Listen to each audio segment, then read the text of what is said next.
une épidémie silencieuse ravage les cœurs. Elle ne provoque ni fièvre, ni tremblement, mais brise les liens les plus sacrés. De la Russie aux États-Unis, de l'Europe à la Turquie et l'Indonésie, les divorces explosent, 1 pour chaque 3 mariages.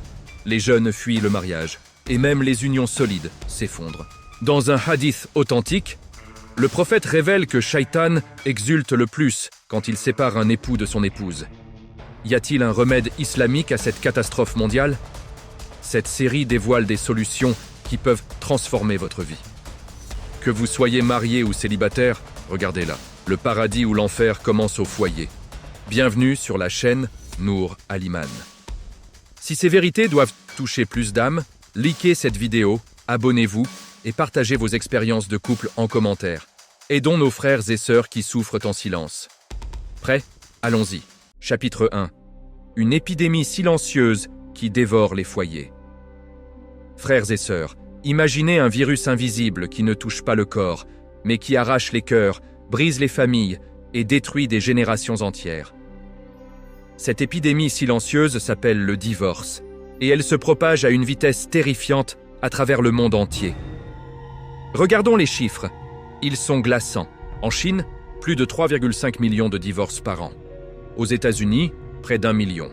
En Russie, environ 650 000.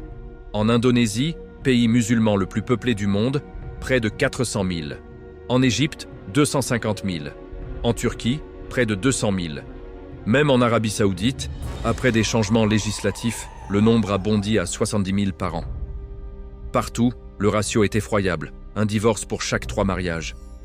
Et ces chiffres n'incluent même pas les couples qui vivent ensemble depuis 10, 20 ou 30 ans, mais dont le foyer est devenu un enfer quotidien, sans amour, sans paix, sans miséricorde. Mais ce qui est encore plus alarmant, c'est la chute vertigineuse des mariages eux-mêmes. Les jeunes, même dans des pays traditionnellement attachés à la famille comme l'Indonésie, l'Arabie Saoudite ou le Bangladesh, reculent devant l'engagement. Le mariage, ce pilier de la société, est en train de s'effondrer sous nos yeux. Pourquoi Shaitan jubile-t-il autant? Parce qu'un hadith authentique, rapporté par Ahmad et Muslim, d'après Jabir ibn Abdullah, radiyallahu anhu, nous l'explique avec une clarté terrifiante. Le prophète a dit « Iblis place son trône sur l'eau, puis il envoie ses troupes. Le plus proche de lui en rang est celui qui provoque la plus grande fitna.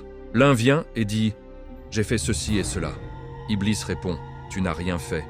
Puis un autre vient et dit « Je ne l'ai pas laissé jusqu'à ce que je sépare l'époux de son épouse ». Alors Iblis le rapproche de lui et dit « Toi, tu es excellent ». Pourquoi une telle joie démoniaque? Parce que détruire un couple, c'est pas seulement séparer 2 personnes. C'est attaquer le cœur même de la société. C'est empêcher la venue de générations pieuses. C'est transformer un foyer qui aurait dû être une petite parcelle de paradis en une porte ouverte vers l'enfer. Quand un mari et une femme deviennent ennemis, c'est toute l'Ummah qui en souffre aujourd'hui et demain. Et ce que nous vivons aujourd'hui correspond exactement à cette offensive de Shaitan. Des foyers brisés, des enfants perdus, des cœurs blessés, une société qui vacille. Mais alhamdoulilah, il existe un remède. Allah nous a donné la solution dans le Coran et la Sunna. Et c'est précisément ce que nous allons explorer ensemble dans cette série. Dans ce premier chapitre, posons les bases. Reconnaissons la gravité de cette épidémie. Comprenons pourquoi Shaitan y met tant d'énergie et prenons conscience que chaque foyer musulman est aujourd'hui une cible prioritaire. Car si nous ne réagissons pas, cette vague continuera de tout emporter. Mais si nous appliquons les enseignements du prophète, nous pouvons non seulement protéger nos mariages, mais les transformer en forteresses de foi, d'amour et de miséricorde. Frères et sœurs, le temps presse. Cette série peut changer votre vie et celle de votre famille. Si vous voulez que ces messages atteignent un maximum de musulmans avant qu'il ne soit trop tard, likez cette vidéo dès maintenant. Abonnez-vous à la chaîne Nour Al-Iman, activez la cloche et partagez vos réflexions ou vos expériences en commentaire. Ensemble, sauvons nos foyers et ceux de nos frères et sœurs dans le monde entier. On se retrouve au chapitre 2, Inch'Allah. Chapitre 2. Les 2 règles d'or pour un mariage. Inébranlable, l'espoir et l'oubli. Frères et sœurs, après avoir pris conscience de l'ampleur de cette épidémie silencieuse qui détruit les foyers à travers le monde, il est temps de plonger au cœur des solutions islamiques, car Allah ne nous laisse jamais sans remède. Le mariage, ce lien sacré, repose sur deux piliers fondamentaux que nous négligeons souvent, l'espoir et l'oubli. Sans eux, même les unions les plus prometteuses s'effritent. La première règle d'or, cultivez l'espoir, toujours. Rappelez-vous les épreuves immenses traversées par les Sahaba, radiyallahu anhum, et par notre bien-aimé prophète. Les persécutions à la Mecque, les gires, les batailles, la faim, la perte d'être cher. Pourtant, jamais ils n'ont perdu espoir en la miséricorde d'Allah. Le prophète nous enseigne que après la difficulté vient la facilité, non pas une, mais deux fois dans le Coran. Sourate Ash-Shar 94-5-6. Dans le mariage, les tests arrivent. Disputes, difficultés financières, maladies, malentendus. Mais si vous gardez cet espoir vivant dans votre cœur, oui, cela passe, et Allah nous réserve quelque chose de meilleur. Votre couple résistera. L'espoir n'est pas une illusion. C'est une arme puissante contre le désespoir que Shaitan souffle dans les cœurs. Sans espoir, le moindre problème semble insurmontable, et le foyer devient une prison. La seconde règle d'or, apprenez à oublier. Combien de couples, même après 20 ou 30 ans de mariage, ressortent une ancienne erreur lors d'une dispute? Tu te souviens? Il y a 10 ans, tu as fait ça. Et la plaie se rouvre, le poison s'injecte à nouveau dans le cœur. À quoi bon gratter une cicatrice guérie? Cela ne fait que perturber la paix du foyer et inviter Shaitan à la fête. Le prophète, l'exemple parfait, nous montre la voie du pardon et de l'oubli. Prenons l'histoire de Hatib ibn Abi Balta'a, radiyallahu anhu. Avant la conquête de la Mecque, il envoya secrètement une lettre aux Quraysh pour les avertir de l'arrivée des musulmans. Un acte qui pouvait être vu comme une trahison grave, risquant de causer une guerre sanglante. Quand le prophète l'interrogea, Hatib expliqua qu'il l'avait fait pour protéger sa famille restée à la Mecque. Que fit notre miséricordieux prophète? Il dit « Hatib aime Allah et son messager », et il pardonna. Il n'a pas remué le couteau dans la plaie en disant « Tu m'as trahi moi aussi ». Non, il oublia et passa à autre chose. Autre exemple bouleversant, l'affaire de l'Ifk, cette terrible calomnie contre notre mère Aïcha, radiyallahu anha. Des Sahaba respectés, comme Mistah, Hassan ibn Thabit et Hamna, furent légèrement impliqués dans la propagation de la rumeur. Hassan, le poète, celui dont le prophète disait « Jibril est avec ta langue ». Pourtant, quand la vérité fut révélée, le prophète pardonna. Il n'a pas dit « Vous m'avez blessé, moi aussi ». Il oublia pour Allah et la communauté resta unie. Frères et sœurs, si le prophète, l'homme le plus parfait, a su oublier les erreurs humaines, qui sommes-nous pour ressasser indéfiniment les fautes de notre conjoint? L'oubli n'est pas de la faiblesse, c'est une force immense, une sadaka quotidienne qui purifie le cœur et protège le mariage. Mais attention, oublier ne signifie pas tolérer l'injustice répétée. Il s'agit d'oublier les erreurs passées une fois pardonnées pour ne pas empoisonner l'avenir. Combinez l'espoir et l'oubli et votre foyer deviendra un jardin de miséricorde, comme Allah l'a prescrit. Et parmi ces signes, il a créé pour vous de vous-même des épouses pour que vous trouviez auprès d'elles le repos, et il a mis entre vous amour et miséricorde. Sourate Ar-Rum 30-21. Imaginez, un couple où l'on espère toujours le meilleur d'Allah et où l'on enterre les erreurs passées. Shaitan fuira ce foyer, car il n'y trouvera plus de prise. Dans les prochains chapitres, nous approfondirons d'autres clés islamiques pour blindage votre mariage contre cette épidémie. Si cette série touche votre cœur et peut sauver des foyers autour de vous, likez cette vidéo dès maintenant, abonnez-vous à la chaîne Nour Al-Iman, activez la cloche pour ne rien manquer et partagez vos expériences ou questions en commentaire. Ensemble, propageons ces solutions divines pour protéger nos frères et sœurs du monde entier. Rendez-vous au chapitre 3, Inch'Allah. Chapitre 3, l'Unsiya, ce lien secret qui transforme le foyer en paradis ou en champ de bataille. Frères et sœurs, imaginez deux personnes partageant le même toit, la même table, le même lit, jour après jour, année après année. Et pourtant, leurs cœurs restent étrangers, froids, distants. À l'inverse, imaginez un couple où chaque regard, chaque silence, chaque geste respire la chaleur, la sécurité, la paix profonde. Quelle est la différence? Un seul mot, l'unsiya. Le terme unsiya vient de la racine arabe uns, qui signifie intimité profonde, familiarité chaleureuse, habitude apaisante. Le mot insan, être humain, dérive même de cette racine, car l'être humain est créé pour chercher cette proximité réconfortante avec autrui. Et le lieu où cette unsiya doit être la plus forte, la plus sécurisante, c'est précisément le mariage. Allah dit dans le Coran, « Et parmi ces signes, il a créé pour vous de vous-même des épouses pour que vous trouviez auprès d'elles le repos, sakan. Et il a mis entre vous amour, mawada et miséricorde, rahma. » Sourate Ar-Rum, 30-21. Ce repos, ce sakan, n'est possible que lorsque l'ansiya s'installe véritablement. Mais quand l'ansiya disparaît, son opposé s'installe, la sauvagerie, la distance, la froideur. Les griffes sortent, la douceur s'évapore. Le foyer, qui devait être un havre de paix, devient un ring où l'on se bat sans cesse. Le conjoint redoute de rentrer à la maison. Avant même d'ouvrir la porte, une angoisse serre la poitrine. Il hésite, traîne, invente des excuses. Pourquoi? Parce que la maison n'est plus un refuge, mais une source de tension permanente. Frères et sœurs, cette description est lourde, mais la vérité l'est parfois. Combien de musulmans vivent cela aujourd'hui sans oser en parler? Combien rentrent chez eux le cœur lourd, alors qu'Allah a destiné le mariage à être un lieu de repos et de miséricorde? L'ansiya ne s'installe pas par magie. Elle se cultive par de petits gestes quotidiens. Un sourire sincère, une parole douce, une attention sincère, un pardon rapide, une présence réelle. Le prophète était l'exemple vivant de cette ansiya.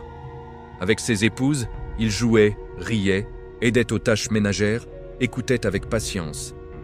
Il disait à Aïcha radiallahu anha, « Je sais quand tu es contente de moi et quand tu es fâchée. » Elle répondit, « Comment ?» Il dit, « Quand tu es contente, tu dis « Non, par le Seigneur de Muhammad » et quand tu es fâchée, tu dis « Non, par le Seigneur d'Ibrahim » Elle rit et dit, « Oui, ô messager d'Allah, mais même fâché, je ne rejette que ton nom, pas toi dans mon cœur. » Voyez cette intimité profonde, cette connaissance fine de l'autre, cette douceur même dans la dispute. C'est cela, l'unsiya authentique. Mais aujourd'hui, beaucoup de couples vivent côte à côte sans jamais développer cette proximité. On communique par messages brefs, on mange devant des écrans, on dort dos à dos. L'unsiya ne peut pas naître dans un tel vide. Et quand elle manque, les disputes deviennent violentes, les silences lourds, les cœurs fermés. Pire encore, lors des conflits, on sort les armes du passé. On fouille dans les détails, on rapporte des rumeurs, on utilise des informations comme des poignards. « Tu m'as blessé, alors je te blesse plus fort. » Ce cycle vicieux détruit toute possibilité d'ansiya. Le conjoint n'est plus un refuge, mais une menace. Frères et sœurs, posez-vous la question sincèrement. Quand mon conjoint rentre à la maison, est-ce qu'il sent la chaleur et la sécurité? Ou est-ce qu'il sent la tension et le jugement? Si c'est la seconde réponse, alors l'unsiya est en danger et Shaitan a déjà une porte grande ouverte. La bonne nouvelle, il n'est jamais trop tard pour la reconstruire. Commencez par de petites actions. Un salam chaleureux, un regard tendre, une écoute attentive, un pardon généreux. Rappelez-vous que le mariage est le lieu où deux âmes doivent se sentir le plus en sécurité au monde. Cultivez cette unsiya et vous verrez votre foyer se transformer en un avant-goût du paradis. Dans le prochain chapitre, nous aborderons une loi divine essentielle. Plus la raison du mariage est forte et pure, plus le mariage lui-même est solide. Si ce message vous touche et peut aider des milliers de couples à retrouver la paix dans leur foyer, likez cette vidéo immédiatement, abonnez-vous à la chaîne Nour Al-Iman, activez la cloche pour ne rater aucun chapitre et partagez vos expériences ou vos difficultés en commentaire. Ensemble, sauvons les mariages de l'Umma et protégeons nos frères et sœurs du piège de Shaitan. À très bientôt pour le chapitre 4, Inch'Allah. Chapitre 4. La raison du mariage. Décide de sa solidité, une loi divine inébranlable. Frères et sœurs, écoutez bien cette vérité qui peut sauver ou détruire un mariage. Plus la raison pour laquelle on se marie est forte et pure, plus le mariage lui-même est solide et durable. C'est une loi d'Allah gravée dans la réalité de la vie. Si la fondation est faible, la maison s'écroule au premier vent violent. Si elle est en béton armé pour Allah, même le jour du jugement ne pourra la faire trembler. Regardons les raisons faibles, celles qui font jubiler Shaitan. Première raison fragile, l'argent ou la richesse. On se marie pour le confort matériel, la belle maison, la voiture, le statut social. Au début, tout brille. Mais dès que l'objectif est atteint, ou pire, dès qu'il s'effrite, la motivation s'évapore. Le conjoint n'est plus qu'un moyen devenu inutile. Le mariage vacille, puis s'effondre. Combien de couples se déchirent aujourd'hui pour des questions d'héritage ou de dette? Deuxième raison éphémère, la beauté physique. On choisit pour les yeux, le corps, l'attraction immédiate. C'est naturel. Allah a créé l'attirance.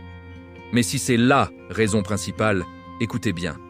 Cette beauté deviendra normale en quelques mois, puis elle fanera avec le temps, les grossesses, les années. Le plaisir des sens s'émousse. Et quand la raison disparaît, le lien se brise. On entend alors des phrases déchirantes « Je ne ressens plus rien pour toi, tu n'es plus comme avant ». Le cœur se ferme, la miséricorde s'envole. Mais quand la raison est pour Allah, quand on se marie en cherchant la satisfaction du Créateur, en voulant bâtir un foyer pieux, élever des enfants sur la voie droite, marcher ensemble vers le paradis, alors la fondation est éternelle. Cette raison ne s'use pas, ne vieillit pas, ne dépend ni de la beauté ni de l'argent. Elle grandit même avec les épreuves, car chaque difficulté devient une occasion de gagner des récompenses ensemble. Le prophète nous enseigne cette profondeur dans un hadith puissant. Vous n'entrerez au paradis que lorsque vous aurez la foi parfaite, et vous n'aurez la foi parfaite que lorsque vous vous aimerez les uns les autres. Muslim. Ici, l'amour n'est pas une simple émotion passagère, c'est un acte d'obéissance. Quand on aime son conjoint pour plaire à Allah, même quand il ou elle nous blesse, même quand les défauts apparaissent, l'amour reste debout. Il devient un ibadah. Pourquoi? Parce qu'il repose sur la considération d'Allah, Riza Allah. Imaginez. Vous accueillez chez vous un inconnu simplement parce qu'il est l'ami d'un ami cher. Vous le respectez non pas pour lui-même, mais pour l'amour de cet ami commun. Dans le mariage, si la considération est celle d'Allah, je respecte mon conjoint, je le supporte, je le pardonne pour Allah, rien ne peut briser ce lien. La considération humaine fatigue, se blesse, s'épuise. Mais la considération divine est infinie. Frères et sœurs, posez-vous cette question cruciale ce soir. Pourquoi ai-je épousé mon conjoint? Était-ce pour la beauté, l'argent, la pression familiale ou véritablement pour Allah? Et si vous n'êtes pas encore marié, quelle sera votre intention? Une intention pure transforme les émotions fluctuantes en engagement solide. Les sentiments montent et descendent comme les vagues, mais l'intention reste un rocher. Quand les sentiments baissent, on répare le lien par l'effort pour Allah. Et Allah bénit cet effort au centuple. Rappelez-vous, un mariage bâti sur des raisons temporaires s'effondre inévitablement. Mais un mariage bâti sur la raison d'Allah dure jusqu'à l'éternité, Inch'Allah. Dans le prochain chapitre, nous plongerons dans une vérité encore plus profonde. Voir le mariage comme un voyage éternel vers l'au-delà change tout. Si ce chapitre a touché votre cœur et peut sauver des milliers de foyers musulmans, likez cette vidéo tout de suite. Abonnez-vous à la chaîne Noor Al-Iman, activez la cloche pour recevoir chaque nouveau chapitre et partagez votre réflexion ou votre expérience en commentaire. Ensemble, nous pouvons arrêter cette épidémie et ramener la baraka dans les maisons de l'Umma. Rendez-vous au chapitre 5, Inch'Allah. Chapitre 5, Khufu, Zufu et Rafika. Les niveaux supérieurs d'un amour éternel. Frères et sœurs, préparez vos cœurs pour une vérité profonde tirée du Risale-i Nur qui élève le mariage bien au-delà des besoins de ce monde. Le mariage n'est pas seulement une union pour partager la vie quotidienne, c'est une graine d'amour divin qui doit être plantée, arrosée, nourrie avec patience pour grandir jusqu'à l'éternité. Le mot-clé ici est Khufu, compatibilité, égalité spirituelle. Un amour véritable entre un homme et une femme ne naît pas seulement des nécessités terrestres, manger, dormir, procréer. Non, l'amour vient de la racine Abba, qui signifie graine. Comme une graine, l'amour a besoin d'eau, attention, de soins, effort, de temps, patience, pour germer et devenir un arbre majestueux. Sinon, il se dessèche. Puis vient le mot « zauj », conjoint. En arabe, Zawj désigne une chaussure d'une paire. Peut-on marcher avec une seule chaussure? Non. Elle perd son sens. Les époux sont ainsi. Ils n'ont de sens complet que réunis. L'un complète l'autre parfaitement. Mais il y a un niveau supérieur. Rafika al-Hayat. Compagnon de vie éternelle. La femme n'est pas seulement une épouse pour ce monde, elle est une Rafika, une compagne de route qui marche dans la même direction vers le même but, le paradis. Ensemble, on fatigue sur le même chemin, on porte les mêmes charges, on vise le même horizon. Et le niveau le plus élevé, Karika, l'ami de l'âme. À ce stade, les sentiments et les pensées fusionnent. Le conjoint devient un miroir de l'âme, un confident intime avec qui l'on partage non seulement le corps, mais l'esprit et le cœur pour l'éternité. Dans une telle union éternelle, une question sensible surgit, la jalousie. La jalousie est naturelle chez l'homme et la femme. Allah l'a placée pour protéger le lien sacré. Mais la provoquer est comme jeter de la dynamite dans le foyer. Des comportements qui attisent la jalousie, regards déplacés, tenues provocantes hors du cadre conjugal, détruisent la paix et invitent la fitna. L'amour du croyant pour son épouse ne repose pas seulement sur la beauté physique. Le plaisir des sens est fugace. Sans contact, sans vue, il disparaît. La beauté fanera un jour, mais l'amour de l'âme transcende le temps. L'âme peut revivre un souvenir d'il y a des années et ressentir encore la joie. C'est cet amour-là qui soutient en vieillesse, quand la force diminue, quand le dos se courbe. En jeunesse, tout le monde est aimé pour sa beauté. Mais en vieillesse, seule l'âme aime l'âme. Si ce fondement n'est pas bâti jeune, l'amour s'évapore et le vide s'installe, un vide qui se prolonge même dans l'au-delà. C'est pourquoi le respect, Hurma, est l'assurance du mariage. L'amour peut faiblir parfois, mais le respect maintient les limites. Avec respect, la langue se retient, le cœur freine. Sans respect, l'amour se consume rapidement. Le vrai respect naît de la taqwa. Plus la beauté spirituelle grandit, plus le respect augmente. Exemple sublime, Rabia al-Adawiya, symbole de taqwa et de respect intérieur. Le respect ne vient pas de l'apparence, mais de la profondeur de l'âme. Frères et sœurs, une femme ne devrait exposer sa beauté qu'à son mari. Sinon, la jalousie explose et ravage le foyer. De même, l'homme doit baisser le regard. C'est haram autrement. Protégez votre union éternelle en évitant tout ce qui provoque la jalousie. Dans le prochain chapitre, nous verrons comment voir le mariage, comme un voyage éternel, transforme radicalement la relation. Si ce chapitre a illuminé votre vision du mariage et peut sauver des unions entières, likez cette vidéo sans attendre, abonnez-vous à la chaîne Noor Al-Iman, activez la cloche pour les prochains chapitres et partagez en commentaire ce que le concept de Rafika évoque pour vous. Ensemble, construisons des foyers éternels pour l'Oumma. Rendez-vous au chapitre 6, Inch'Allah. Chapitre 6. Le mariage n'est pas un arrêt temporaire, mais un voyage éternel vers l'au-delà. Frères et sœurs, arrêtez-vous un instant et imaginez deux voyageurs assis côte à côte dans un bus. Si le trajet ne dure que 10 minutes, que se passe-t-il? Un salut poli, peut-être un regard furtif, et c'est tout. La relation reste superficielle, fragile, éphémère. Mais si le voyage dure des heures, des jours, une vie entière, les mots fusent, les sourires s'échangent, les confidences naissent, un lien profond se tisse. La durée perçue du trajet change tout. Le mariage, c'est exactement cela. Un voyage partagé. Si vous le voyez comme un court passage dans cette vie mondaine, c'est juste pour quelques années, profitons tant que ça dure, votre lien restera superficiel, fragile, prêt à se briser au premier obstacle. Les émotions seront artificielles, le cœur murmurera. De toute façon, c'est temporaire. Sans vous en rendre compte, vous vivrez le mariage comme une halte provisoire, sans investissement total.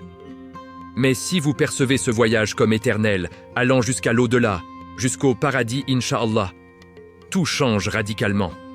L'amour n'est plus une excitation passagère, il devient un engagement éternel, une chaîne indestructible.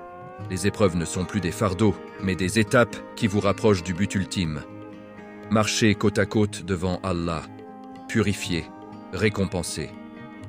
Le prophète nous avertit sévèrement contre les mariages bâtis seulement sur la jeunesse et la beauté. Malheur à celui qui se marie pour la beauté ou la jeunesse. Un jour, cela finira et le mariage s'effondrera. Car la jeunesse s'envole, la beauté s'estompe. Si la fondation repose uniquement là-dessus, le château de cartes tombe inévitablement. À l'inverse, quand le couple vit avec l'idée de l'éternité, cette union ne s'arrête pas à la mort, elle continue en jana. Chaque geste prend une dimension infinie. On parle d'Akiba à la maison, on prie ensemble, on évoque le paradis, on se rappelle que cette vie est un pont vers l'éternel. La sala s'établit dans le foyer. Les leçons de foi ne restent pas dans les oreilles, mais pénètrent les cœurs et les actes. Frères et sœurs, comment vivre cette éternité dès aujourd'hui? En transformant le foyer en un lieu où l'on prépare l'au-delà, des discussions sur le Coran, des invocations communes, des rappels mutuels avec douceur. Quand un couple voit son conjoint non comme un partenaire temporaire, mais comme le compagnon éternel avec qui il traversera le sirat, alors la patience devient naturelle, le pardon facile, l'amour profond. Imaginez, dans le paradis, qui voudrez-vous auprès de vous? Celui ou celle avec qui vous avez ri, pleuré, patienté, sacrifié dans ce monde. Les peines partagées multiplient l'amour des milliers de fois. Les joies éphémères de la dunya pâlissent face à cette récompense éternelle. Mais pour cela, il faut changer de regard dès maintenant. Arrêtez de compter les années ici-bas. Commencez à compter l'éternité. Dites-vous, ce n'est pas fini à la tombe, c'est là que ça commence vraiment. Un mariage vu comme éternel résiste à tout. Maladie, vieillesse, épreuve. Car le but n'est plus le confort d'aujourd'hui, mais la proximité en jana demain. Dans le prochain chapitre, nous explorerons le concept de kufu et comment l'amour véritable est une graine qui doit être plantée, arrosée et nourrie pour grandir vers l'éternité. Si ce chapitre a fait vibrer votre cœur et peut transformer des milliers de mariages, en route vers le paradis, likez cette vidéo immédiatement. Abonnez-vous à la chaîne Nour Aliman, activez la cloche pour ne manquer aucun épisode et partagez en commentaire comment vous vivez l'idée d'éternité dans votre couple. Ensemble, rappelons à l'Oumma que nos foyers sont des ponts vers Jannah. Rendez-vous au chapitre 7. Inch'Allah. Chapitre 7. Choisir la religion. Le hadith qui protège votre bonheur éternel. Frères et sœurs, écoutez attentivement ce hadith lumineux qui peut sauver des milliers de mariages. Le prophète a dit « Une femme est mariée pour 4 choses, sa richesse, sa lignée, sa beauté et sa religion. Choisis celle qui a la religion. Que tes mains soient bas couvertes de poussière, que tu sois béni. » Bukhari et Muslim. Ces paroles seules ne sont pas une simple recommandation. C'est une clé divine pour le bonheur conjugal. Les 3 premières qualités, richesse, lignée, beauté, ont leur valeur. Allah les a créées. Mais si la religion manque, même si les autres sont au summum, le mariage tremble comme un château de sable. Pourquoi? Parce que la religion est l'harmonie des âmes, le but partagé vers l'au-delà. Sans elle, les chemins divergent. L'un prie, l'autre néglige. L'un baisse le regard, l'autre provoque. L'un cherche la baraka, l'autre court après la dunya. Avec le temps, la collision est inévitable. La bombe à retardement explose, disputes interminables, cœurs brisés, enfants perdus. Aujourd'hui, des milliers épuisent leur jeunesse à chasser la beauté parfaite, le statut, le confort. Ils croient que cela suffit pour être aimés, mais sans harmonie spirituelle, ces mariages s'effondrent. L'anxiété monte. Suis-je encore assez beau, assez jeune? La paix fuit. À l'inverse, quand la religion est la base, tout s'aligne. L'attraction physique peut exister, la compatibilité aussi, et c'est un bien. Mais l'axe principal est au clair. Pouvons-nous nous porter mutuellement vers le paradis? Si cette question guide le choix, les imperfections deviennent secondaires. Une compatibilité à 60-70% devient une immense bénédiction dans une époque où un divorce frappe chaque 3 mariages. Frères et sœurs, fuyez l'idée dangereuse. Je vais me marier avec lui, elle. Puis je la rendrai religieux, et-ce. Cela sonne innocent, mais c'est un piège mortel. Après le mariage, je la ferai voiler. Je l'emmènerai à la prière. Non, le mariage n'est pas un laboratoire. Personne ne devrait jouer son akira sur un peut-être. Souvent, c'est l'inverse. Le pieu baisse, attiré vers le bas. La maison tourne au chaos silencieux. Le hadith est clair. choisi la religion dès le début. Les parents aussi se trompent en disant « il s'améliorera après le mariage ». Qui n'a pas pu éduquer son enfant pendant des années pense qu'un étranger y arrivera. Le mariage n'est pas un centre de correction. C'est une companionship entre deux âmes déjà matures. Et pour ceux qui attendent depuis des années, je ne trouve personne à la hauteur de mes critères souvent irréalistes. Yeux bleus, hafiz, riche, charismatique, parfumé comme le prophète Sulaiman. Dans ce monde d'imperfection, 60-70% de compatibilité est un trésor. Allah teste toujours par le point faible. L'organisé reçoit le désordonné, l'amateur de cuisine reçoit le novice.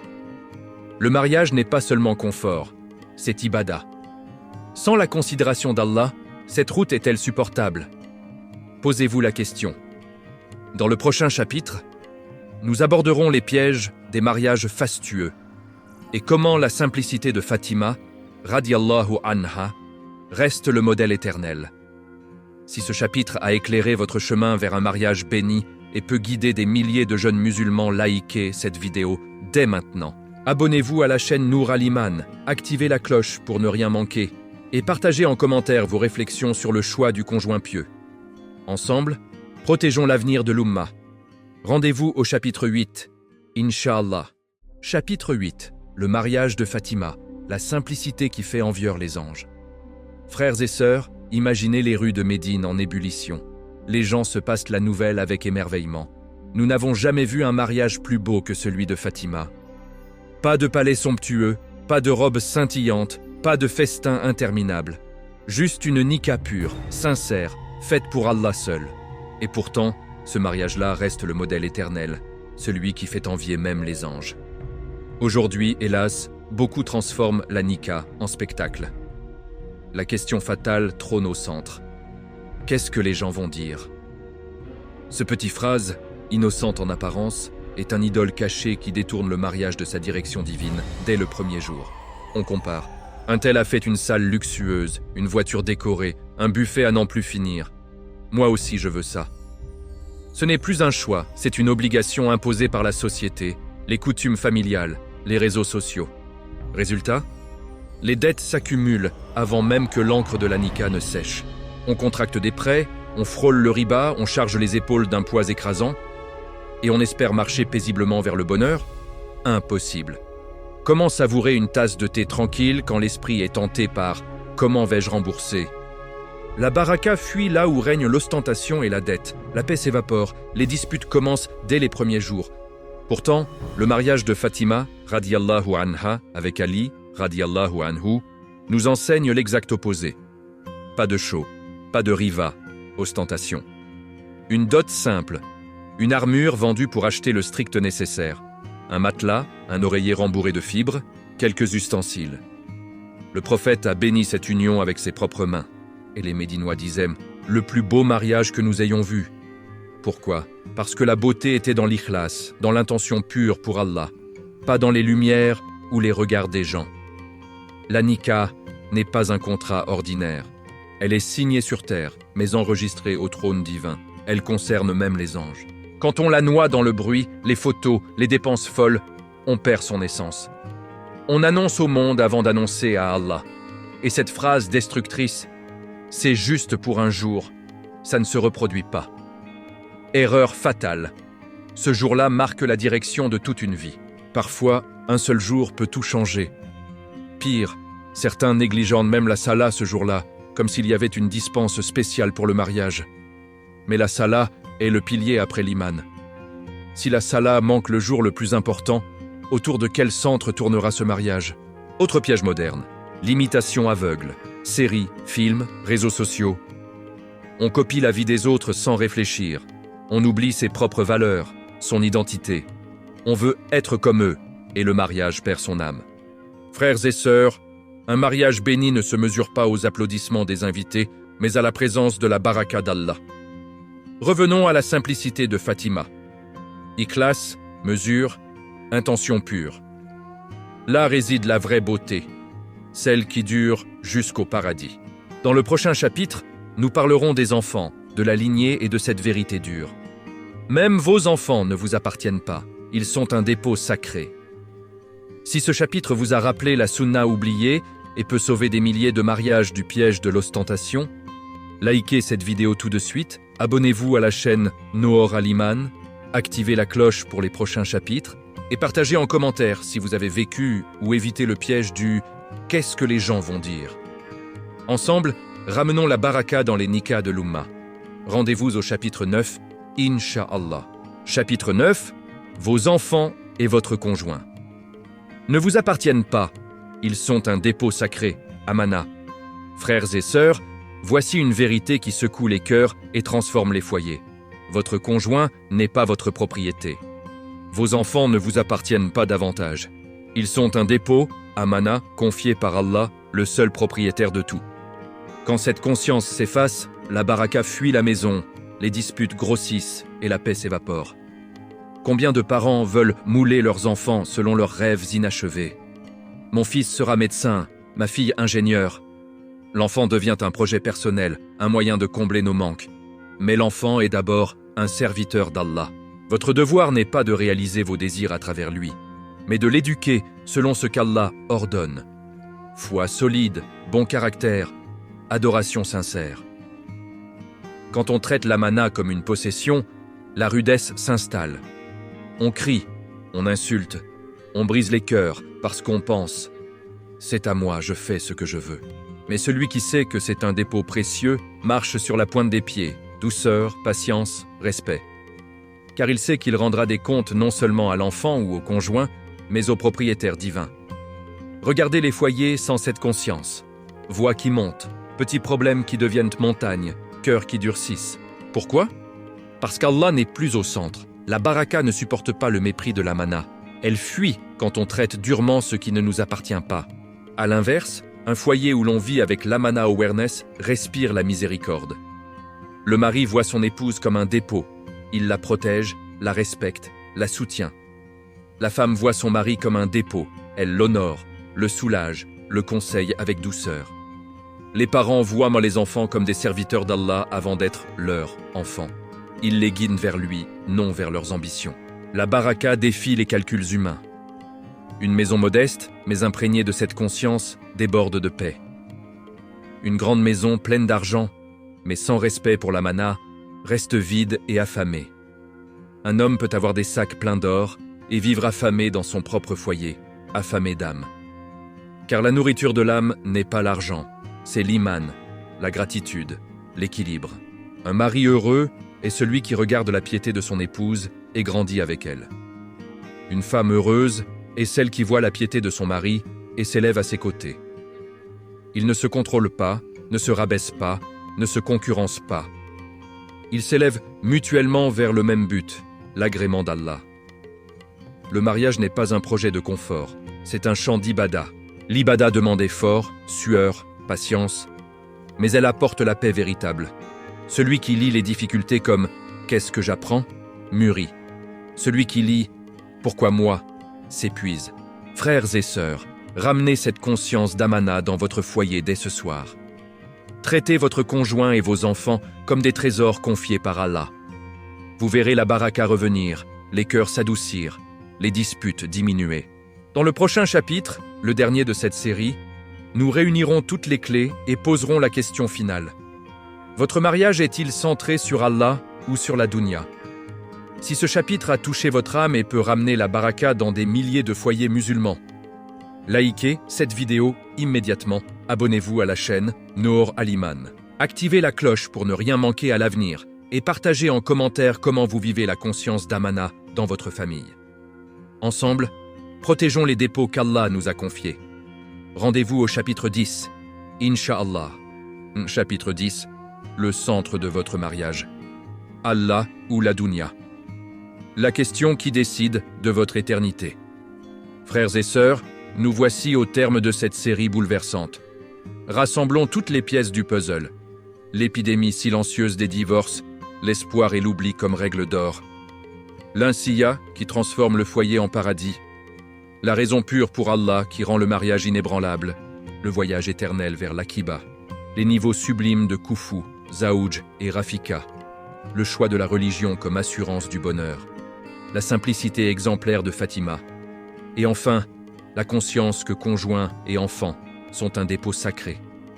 Tous ces éléments tournent autour d'un seul axe, un mariage centré sur l'imana. Il peut devenir une route qui renforce la foi ou un piège qui la consume.